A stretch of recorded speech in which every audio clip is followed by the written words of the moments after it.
Well, I have a wonderful electronic invention I want you to see. It looks something like this.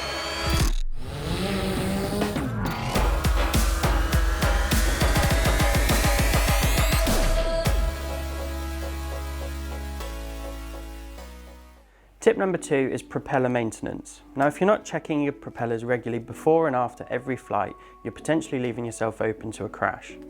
Now, checking them is very easy and it's very simple to do.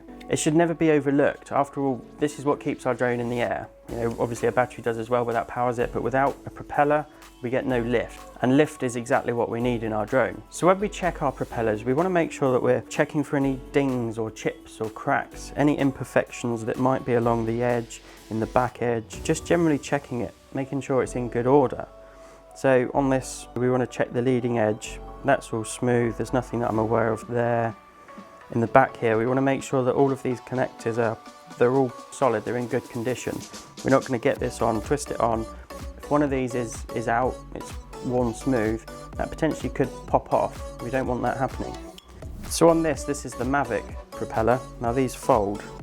So, you know, again, we want to check the propeller itself, we want to check the leading edge, the trailing edge, tips. There's nothing that we're aware of in terms of cracks or dings or chips that might, you know, reduce our lift.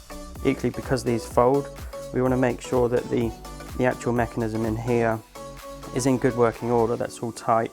If we lose one of these and the prop flies off, then our drone is probably going to crash. So just simply checking them saves, you know, a potential crash. So we want to be checking our propellers before and after each flight. Once we've checked our propeller before we fly, we want to then put it on the aircraft, make sure it's attached securely and give it a little test, make sure it's not going to pop off. If you do find a crack or you find an imperfection in one of your propellers, or if it's not staying securely into your drone, then take it off, do not fly with it. Swap it out, use a new propeller. If it's not the propeller that's a problem, it might be your drone. If the connector's gone a bit funny, then again, take your drone and go and get that repaired. We don't want to risk flying if we have an error with our propellers. Now ultimately, it's cheaper to replace our propellers than it is to replace our drones.